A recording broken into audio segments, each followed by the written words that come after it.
হলো উস্তাদ। আপনার এই লোকের সাথে আপনার কিভাবে সম্পর্ক হলো আর কিভাবে একটু আপনি বিস্তারিত বলেন। সম্পর্ক অনেক আগে থেকেই আসলে ইনি আমার জীবন বাঁচাইছে। এই লোকের জন্য আমি আজকে ভাত খাচ্ছি, এই লোকের জন্য খাচ্ছি ভাত, বুঝলেন? এই লোকের জন্য ভাত খাচ্ছি। আর এই লোক এমন একটা লোক বলেছিল যে ভাই আমি চলে গেলে আমার কথা মনে করা লাগবে। আসলে মাঝে মাঝে আমার ওনার জন্য আমার কষ্ট লাগে। আপনাকে উনি তো একটা অক্সফোর্ড ইউনানি কলেজের প্রভাষক, তো উনি কিন্তু কবিরাজি ডাক্তারের বিষয়ে চিকিৎসা দিয়ে থাকেন। আমি যখন মাগুরায় গেছিলাম, তো আপনাকে ওই চিকিৎসার যে পেশায় আপনাকে উনিই আপনাকে হাকিম কবিরাজি তো এখন উনি যে কবিরাজ হিসাবে আপনাকে এই পথে আনার একমাত্র কারিগর হলো উনি, এবং উনি আপনাকে এই পথে নামানোর পরে এখন আপনি ভালো চিকিৎসা সেবা মানুষকে দিতে পারছেন, আর সেজন্য মানুষ উপকৃত হচ্ছে। যারাই ওষুধ দিই আমি বলি যে অমুক আমার উস্তাদ। তো এই আপনার সাথে আমার কত বছর আগে পরিচয় ছিল? আপনার সাথে আমার পরিচয় হয়েছে মনে হয় 10-12 বছর হতে পারে, না বেশি হবে না? তারও বেশি। এই 14 বছর 14 থেকে 15 বছর আগে আপনাকে এই পেশায় আপনারা শিখাইয়ে আপনাকে কখনো মাগুরায় গেলাম একদিন গ্রিল লাইফের মালান্দি কিউরেক্স, আমাকে একজন বললো কি যে সোহাগ ভাই বসে এখানে না ভারী কাম তার আমি জানি না। তা দেখি যে উনি বসে রয়েছে, আমি বললাম কি ভাই এই ওষুধটা আছে নাকি? তা উনি বললো যে ওষুধটা তোমার দিতে পারবো আমি। তা বললাম যে ভাই যদি আপনি দিতে পারেন তাহলে আমি একটু বেচা কিনা করতে পারবো। উনি আমার বললাম কি যে ভাই যদি আমার সাথে আপনি গ্রামে ঘুরতে পারেন মোটর সাইকেল নিয়ে, তাহলে আমি শিখেও যেতে পারবো এবং আপনি সাথে আমি সব কিছুই পারবো। তারপরে ইনি আমার সাথে দীর্ঘ অনেক দিন আর কি গ্রামে ঘুরলো, ঘুরে ঘুরে উনি রুগী দেখলো, আর আমি আগে থেকে চেম্বার ধরে চেষ্টাম। তারপরে ইনি একদিনকে বললো যে হাবিব ভাই আমার তো বেশি দিন আমি থাকবো না তোমার সাথে, আমি অন্য লাইনে চলে আসছি। আমি বলছি ভাই চলে গেলে আমি কষ্ট হবে, কথা বুঝে নেই।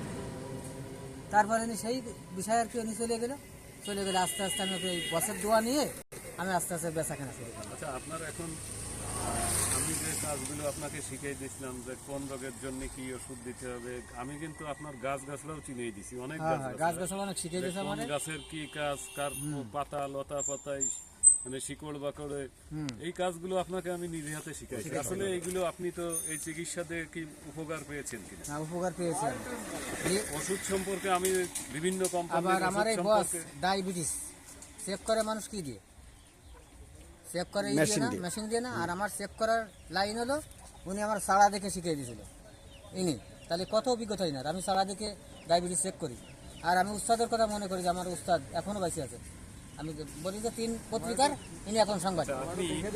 আপনি তো বিভিন্ন কোম্পানির ওষুধও আমি শিখাই দিয়েছিলাম যে কোন রোগের জন্য কি।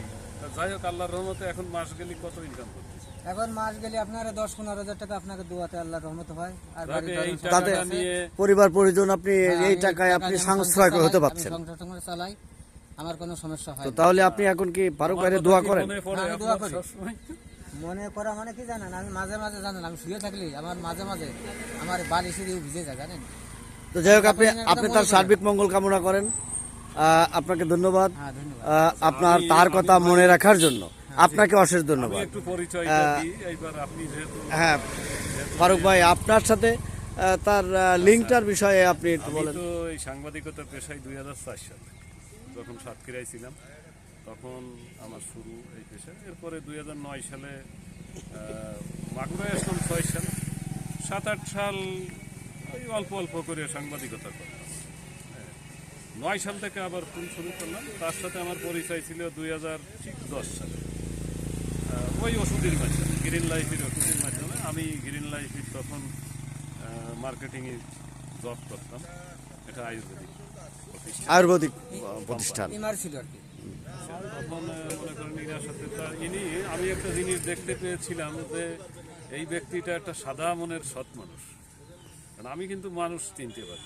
আমি 5 মিনিট একজনের সাথে কথা বললে বুঝতে পারি যে উনি ভালো না খারাপ, ওনার ভিতরে কোনো চিটারি বাটপারি আছে কিনা। কিন্তু আমি এই ব্যক্তি এমনই একটা ব্যক্তি, আমি 15 বছরে তার ভিতর কোনো সিটারি বাটপারি আমি পাই একটা সিঙ্গাড়া খালি দুজন ভাগ করে না।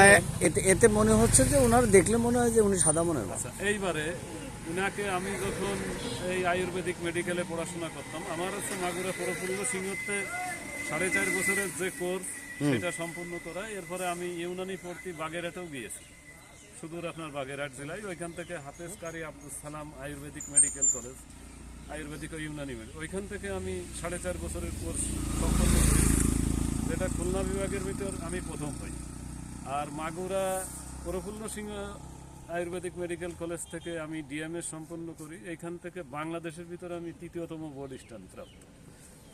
যাই হোক, আমি এই আপনার অক্সফোর্ড ইউনানি আয়ুর্বেদিক মেডিকেলের এখন প্রকাশক। এইখানে এটা নন এমপিওভুক্ত প্রতিষ্ঠান, এখানে ঢুকেছি আমি 22 প্রবাসক হিসেবে, এটাতেই আছি। আর সাংবাদিকতা ইনার সাথে যখন আমি করতাম তখনও আমি সাংবাদিক ছিলাম, উনিও আমার সাথে কিন্তু সাংবাদিক হিসাবে সহযোগিতা করেছে। সহযোগিতা উনিও করত।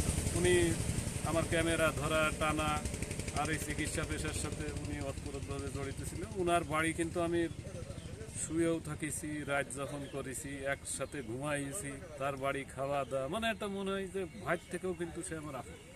তার ছেলে মেয়ে যারা, তার স্ত্রী, সবাই তার বাড়ির এক কথায় তার আম্মা টাম্মা দিয়ে, তার ভাই ছিল, ভাবিরা ছিল।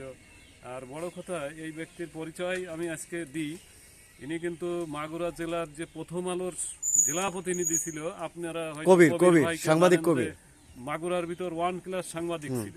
রস্তম মল্লিকের পরেই কিন্তু তার মনে করেন ইনি তার কিন্তু আপন না, অর্থাৎ কবির তার ছোট ভাই, ইনি আপনি তো সেজ ভাই। আসলে তাকে তো এভাবে মানুষ চেনে না। আজকে মিডিয়ার মাধ্যমে আমি এটা প্রকাশ করলাম যে কেন করলাম, যে আসলে মানুষ কখন কে বাঁচবে মরবে এটা বলা চলে যাবে, এজন্য স্মৃতি। কে কাকে হারাবে। এনার কথা বেশি মনে পড়ে যখন ওই যে আমার ওই যে ভারতের গানটা দিত না, দেখেন, আপনারা হয়তো ব্যক্তি সাংবাদিক ফারুক আহমেদকে অনেকে হয়তো নিউজের জন্য হয়তো আমাকে মনক্ষুণ্ণ হন। একটা নিউজ করলে এক পক্ষ হয়তো খুশি হয় আর এক পক্ষ বেজার হয়। আসলে ব্যক্তি সাংবাদিক কিন্তু খারাপ না। আমার হাতে কিন্তু এইভাবে এই বাংলাদেশের কিন্তু অনেক মানুষ আছে যারা কিন্তু আজ প্রতিষ্ঠিত। আমি বলি না হয়তো এই কারণে, আপনি তো দেখতেছেন তাকে। হ্যাঁ, আরো প্রতিষ্ঠিত আমি দেখতে পারলাম এবং তার কাছ থেকে শুনে আমি বলি, অবগত আপনাকে, হলাম। সাহেব আলী ভাই, আমি যখন ইনার সাথে 2010 সালে পরিচয় ছিল, তখন কিন্তু ইনার একটা ছোট্ট দোকান ছিল। তো আমি বললাম যে ভাই, আপনাকে আমি এমন কিছু শিখাই দেব, মানুষের সেবা করবেন। আর আপনার ভিতর সেই প্রতিভাটা আছে, আমি শিখাই দিচ্ছি। আপনি এক সময় কিন্তু আপনার এই বাড়িটাই পাকা। উনি কিন্তু প্রথম থাকতো, আপনার তো ওইটাতে বেড়া সুলা এইসব, আল্লাহর রহমতে আপনি দেখেন 4-5 বছরে এই পেশা করেই কিন্তু উনি কিন্তু এখন ওয়াল ঘর দিয়েছে, যেটা 3 রুম সম্ভবত। তা যাই হোক, আপনি আমার কথা যদি বিশ্বাস না হয়, আপনি সতীজাতপুর যে শোনেন, আমার কথা বলেন যে ফারুকের অবদান কি এখানে ছিল। সে তো নিজেই বলতেছে, তার শোনার কি আছে। এইটাই তা আমি এরকম কিন্তু মানুষের বিভিন্ন জেলায় উপকার করেছি, প্রতিষ্ঠিত করেছি। আপনার আরেকটা আমি বলি, শোনেন, সোহেল কুফায় একজন এমন এক ব্যক্তি আছে যিনি একজন গরুর ডাক্তার। একেও আমি কিন্তু গরুর ওই ভেটেনারি ট্রিটমেন্ট শিখাই দিই, যে এখন কিন্তু কোটি কোটি টাকার মালিক। এরকম আরো অসংখ্য আছে। ধন্যবাদ আপনাদের সকলকে, ধন্যবাদ। অবগত উনি তো নিজেই বললেন, উনাকেও ধন্যবাদ।